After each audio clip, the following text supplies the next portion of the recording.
Há 124 anos, uma dupla de felinos causou terror entre os trabalhadores de uma ferrovia na África, transformando em lenda uma história assustadoramente real: os leões devoradores de homens de Tsavo. O tenente-coronel inglês John Henry Patterson, também conhecido como J.H. Patterson, um engenheiro renomado, foi designado para supervisionar a construção de uma ponte sobre o rio Tsavo, no Quênia, para conectar a ferrovia de Uganda, na costa leste do continente africano. No entanto, ao invés de se deparar com a rotina de trabalho e as belas paisagens africanas, Patterson viveu uma das experiências mais extraordinárias já registradas na África. Ele enfrentou a furiosa natureza personificada por dois leões de extrema ferocidade, que, sem motivo aparente, aterrorizaram e mataram 135 trabalhadores da ferrovia ao longo de 9 meses, antes de serem abatidos pelo próprio engenheiro. Patterson chegou à cidade costeira de Mombasa, ponto de partida da ferrovia, em março de 1898 e logo ficou impressionado com a exótica paisagem da África Oriental, as vastas savanas que enfrentavam. A sua missão é dar continuidade ao trabalho que tem sido feito no pequeno Tsavo, que foi transformado em parque nacional. Mas poucos dias depois de chegar ao local da construção, a atmosfera calma foi abalada pelo derramamento de sangue e pela violência. 2 homens estavam desaparecidos e os seus amigos entraram em pânico e disseram que tinham sido expulsos da tenda e comidos por 2 homens. Leão, o engenheiro, ouviu a história suspeita e pensou que as 2 vítimas fossem os ladrões que acompanhavam a operação. Mas dentro de alguns dias a história se repetirá. E à medida que os desaparecimentos se intensificavam, também aumentavam as reclamações. Depois de ouvir outra pessoa que viu seu amigo sendo arrastado de casa por um grande leão, Patterson decidiu ver por si mesmo. Ele encontrou rastros do leão e o seguiu até o local onde encontrou o esqueleto de um homem que foi devorado instantaneamente. Sangue e ossos misturados aos restos mortais, a cabeça permaneceu intacta, exceto pelas marcas deixadas pelos dentes do animal. Para completar, não havia mas 2 leões nas estradas atacando as lojas dos trabalhadores. Considerando o bem-estar de seus funcionários e a continuação de seu trabalho como uma responsabilidade, Patterson decidiu capturar ele mesmo o leão e começou a seguir os caminhos do leão. Mas ele fica mais irritado a cada emboscada, geralmente com um pedaço de pau. Os leões pareciam adivinhar onde os algozes os esperavam e continuaram a atacar de posições inesperadas, fora da vista das metralhadoras. Os hábitos de caça dos 2 leões, ao contrário das espécies que atacam sempre juntos em conjunto, são tão sofisticados e os seus ataques tão bem-sucedidos que os nativos acreditam que os animais sejam os espíritos raivosos dos 2 antigos líderes locais. Eles assumiram a forma dos seus piores críticos para se oporem à construção da ferrovia na sua área. Como tal, eles se tornam demônios invisíveis conhecidos como Sombra e Trevas, cuja função é impedir o progresso para vingar a calúnia. A cada ataque, os leões ficavam mais ousados, com menos medo de levar tiros e até comiam suas presas na frente dos demais trabalhadores. Eles não fizeram nada além de assistir à cerimônia com medo. Patterson também encontrou exemplos de comportamento animal. Sempre seguram a vítima pelo pescoço, mas começam a comer pelos pés, quase sempre poupando a cabeça. Mas a inteligência e a força de Patterson são notáveis. Bravamente, ele ergueu diversas estruturas para assustar os animais. A armadilha mais impressionante é uma grande prisão dividida em 2 partes, sendo as grades de um lado iscas humanas, protegidas por barras de ferro, armas na mão, prontas para fechar a jaula quando um dos leões chegasse. Dentro, embora muitos duvidassem da eficácia da armadilha, um dos animais foi capturado algumas noites depois. Mas por causa do medo dos trabalhadores, eles perderam todas as armas e o leão ficou ainda mais furioso.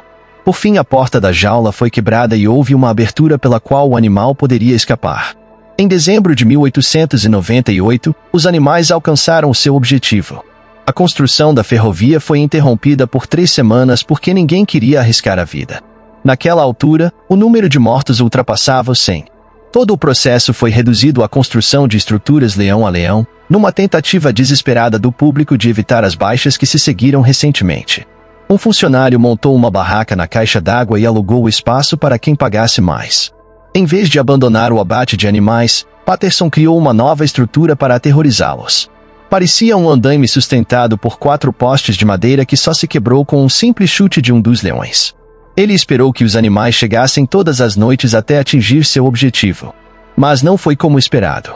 Um dos animais já havia percebido a presença de Patterson e o seguia pela mata. O engenheiro sabia que ele era o caçador, e não a caça, e prestou atenção ao movimento das árvores, pensando que a hora da sua morte estava próxima. Quando ouviu o som de um galho de árvore sendo pisado, de repente disparou 2 armas na direção do som. Um rugido ecoou por toda a floresta e naquele momento Patterson percebeu que um dos animais havia sido atacado. Na manhã seguinte, ele e sua equipe foram procurar o animal e o encontraram morto. Da ponta do nariz à ponta da cauda, ele tem 3 metros de comprimento. 8 homens deveriam carregá-lo para o acampamento. 3 semanas depois, um segundo canibal foi morto. Nesse ponto, Patterson montou uma pequena casa na árvore e esperou com a arma em punho. Sua paciência logo foi recompensada. O leão apenas tentou alcançá-lo e a máquina conseguiu atirar de volta no animal e o leão imediatamente correu para a floresta.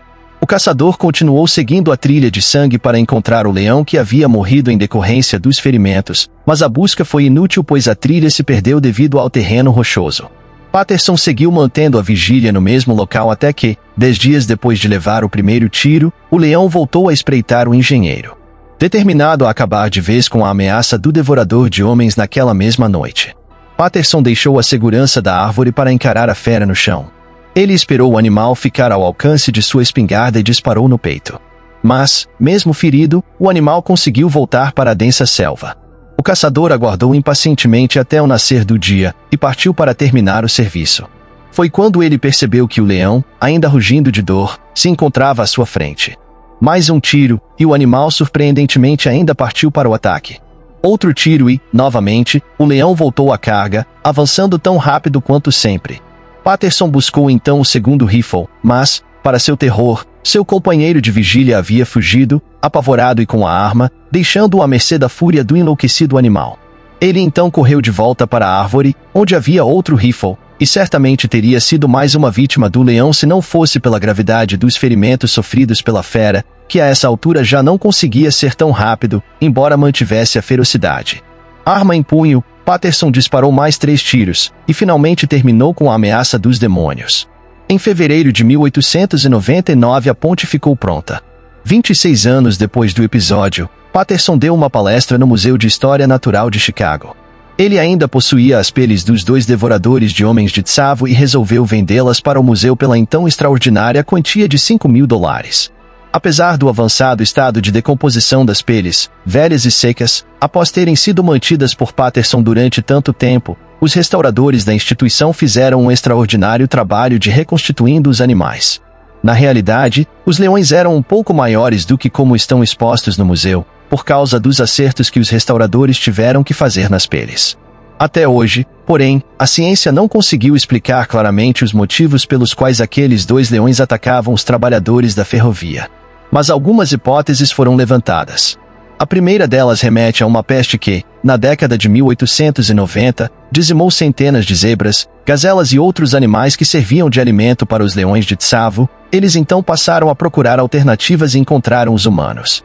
Outra teoria para a tragédia de Tsavo também pode ter sua origem nas pobres práticas funerais dos nativos da região.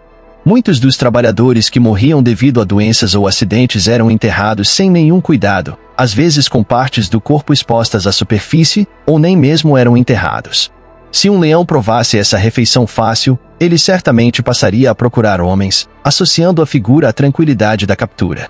Para os caçadores africanos, porém, existe uma outra explicação: a carne humana possui um gosto levemente adocicado que é atraente para os leões. A caça, portanto, seria feita pelo prazer de provar, mais uma vez, tão apetitosa iguaria. Há uma outra possibilidade, que ainda é aceita por boa parte dos nativos de Tsavo, a de que os leões eram realmente demônios encarnados em animais. Para eles, a palavra Tsavo significa o lugar do massacre, e nenhum lugar seria melhor para espíritos descerem à terra numa missão de vingança. E os trabalhadores da ferrovia teriam pago com a própria vida por isso.